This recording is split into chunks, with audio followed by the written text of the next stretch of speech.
The wind howled like a wounded animal outside the 800,000 log cabin, perched on the edge of a Wyoming ridge, its cedar walls trembling under the weight of a late March blizzard.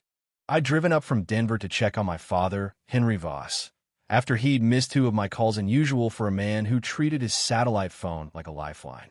When I pulled up to the cabin, tires crunching through a foot of fresh snow, I expected to see the familiar plume of smoke curling from the chimney, the warm glow of lights spilling through the frosted windows. Instead, the place looked abandoned, dark, silent, and half-buried in drifts. My stomach dropped. At 62, Henry was tough as nails, but even he wasn't in V. Weinseibel. I grabbed my flashlight and bolted from the truck, boots sinking into the powder as I fought my way to the porch. Inside, I found him huddled on the couch, wrapped in a pile of wool blankets and a faded sleeping bag, his breath V. Weinseibel in the dim beam of my light. He was shivering, his hands clutching a dented steel thermos like it was the last source of heat on Earth. For a split second, I thought he'd had a stroke or a heart attack. His face was pale, his lips tinged blue. "Dad!" I shouted, dropping to my knees beside him. "What the hell happened?" He looked up, his gray eyes sharp despite the cold, and gave me a wry half-smile. "Hey, Ellie. Good to see you too. Power's out." Linda from the HOA cut it. His voice was calm, almost amused, like he was recounting a minor inconvenience instead of a near-death experience in minus 15 degrees. "Linda? The eco-nut from a valley." I blinked, trying to process the absurdity. Linda Grayson was the self-appointed queen of the Pine Hollow eco community, a cluster of overpriced, sustainable cabins a mile down the hill. She'd moved in a year ago, all hemp scarves and sanctimonious lectures about carbon footprints, and have been a thorn in everyone's side ever since. "She cut your power? In a blizzard?" "Why?" Said my generator was too loud. Filed some complaint with the utility company. "They shut it off yesterday." He took a sip from the thermos coffee, judging by the faint aroma, and shrugged. "Guess she didn't like the hum." I sat back on my heels, disbelief warring with a sudden, feral urge to march down the hill and throttle her. Henry's cabin wasn't even part of her precious HOA. It was private land, off-grid, a retreat he'd built with his own hands 30 years ago. The generator was a necessity, not a luxury, especially in a Wyoming winter where the power lines were more suggestion than guarantee. And Linda, with her solar panels and her Tesla, had somehow conned VY and said the utility company to kill it? In a storm? I shook my head, kicking snow off my boots as I stood. "You're telling me she got them to turn off your heat because she didn't like the noise?" "Yep. Used a drone to prove it. Said it was disturbing the elk migration or some nonsense." He chuckled, a dry, raspy sound. "Haven't seen an elk in 3 weeks. Too cold even for them." That's when I noticed the glint in his eye, the one that meant he wasn't just cold and annoyed, but plotting. Henry Voss wasn't your average retiree whittling away his days with crossword puzzles. He'd spent 35 years as a senior engineer for the Rocky Mountain Power Authority, the man who'd literally written the rulebook for the regional grid. Every utility company from Montana to Juneau, what they called a compliance consultant, guy who could make or break a power plant with a single signature. Linda didn't just mess with some grumpy old hermit. She picked a fight with the guy who controlled her electricity. I grinned, a slow, wicked thing spreading across my face. "You want to make an example out of her?" Henry set the thermos down, his smirk mirroring mine. "Hold my coffee, kiddo. You ever walk into a situation so ridiculous you think you're losing it?" He leaned back, the blankets slipping slightly. "This is that." I laughed, a sharp, barking sound that echoed in the frigid room. "Let's get you warmed up first. Then we'll figure out how to bury her." I hauled the backup propane heater from the garage, fired it up, and started boiling snow on a camp stove while Henry filled me in on the rest.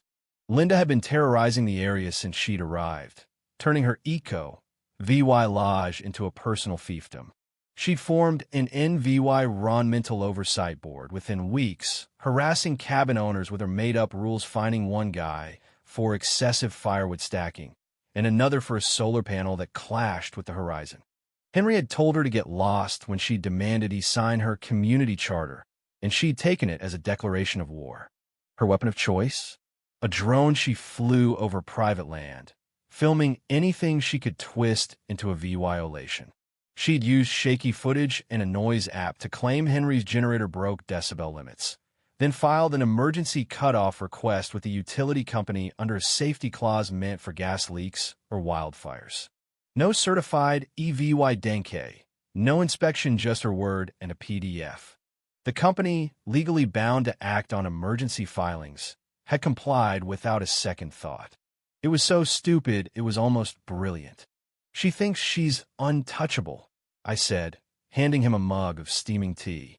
But she doesn't know who she's dealing with. Henry wrapped his hands around the mug, his knuckles still red from the cold. Nope. And she's about to learn the hard way. Clean, professional, and humiliating, that's the goal. We spent the next hour thawing out the cabin, the propane heater hissing like a dragon as the frost retreated from the windows. I couldn't sleep that night, adrenaline buzzing through me like a live wire. Around 2 a.m., I caught a flicker outside, a faint hum cutting through the wind. I cracked the door and saw it. Linda's drone, hovering low over the trees, its lights dimmed like a sneaky little spy. She wasn't done. She was back for more EVY Denke, probably hoping to double down on her complaint. I shut the door, heart pounding, and woke Henry. She's filming again. He didn't blink. That's trespassing now. Time to escalate. The next morning, he handed me coffee and a plan. Linda was hosting an emergency community standards meeting at the VY Lodge Open to concerned stakeholders. I was about to become one. I pulled on my parka and trudged down the hill, caffeine and spike fueling me. The lodge was a pretentious glass and timber monstrosity, packed with yoga moms and tech bros sipping from bamboo tumblers. Linda stood at a podium, clicking through slides about sound neutrality and fossil fuel odors with the smugness of a cult leader. When she saw me, her smile tightened like a noose. "Welcome," she purred, her voice all fake honey. "You must be new to our sessions." "Just VY citing my dad," I said, keeping it vague. "The guy with the loud generator." Her eyes twitched. "Ah, yes. We're addressing that disruption today." She launched into her pitcha new buffer zone around the VY Lodge with voluntary compliance on noise and VY Souls. I waited until she paused, then raised my hand. "What legal authority does your HOA have over private, off-grid cabins outside your charter?" The room stilled. Linda's smile didn't budge, but her tone iced over. "As a recognized community group, we influence utilities through data and partnerships. All perfectly legal." "Bullshit." She was bluffing, banking on no one calling her out. I nodded, playing dumb, and let her dig her hole deeper. Afterward, I cornered a few residents outside. One guy grumbled about losing power for 8 hours after a storm. Linda had gotten his area deprioritized for repairs. Another said she'd reported his ATV for winter noise pollution. She wasn't just a nuisance. She was a tyrant in organic cotton. I called Henry with the intel. He'd already pulled her filing from the grid system, falsified decibel readings. No inspection, just drone footage.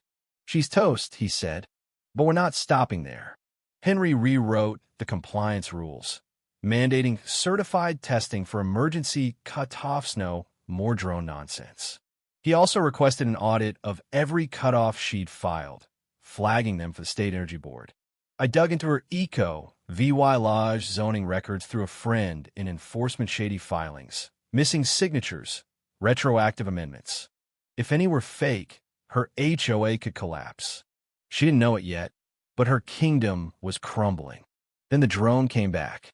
I was unloading groceries when it buzzed overhead, tailing my truck like a mosquito.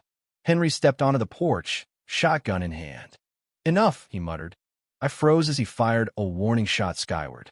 The drone bolted, vanishing into the clouds. "FAA, time," he said, holstering the gun. We filed a complaint on registered flight, low altitude, surveillance without consent.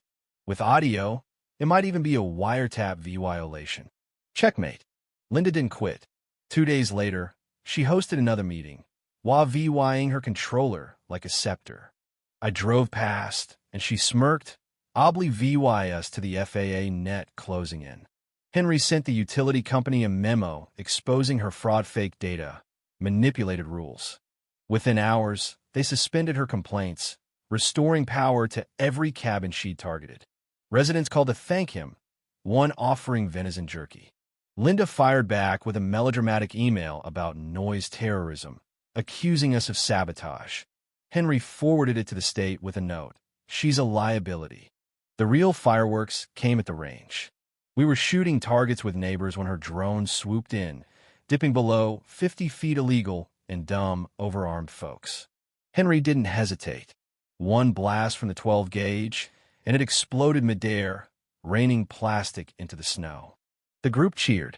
Linda roared up in her SUV, screaming about lawsuits. You're on private land, flying illegally, Henry said coolly.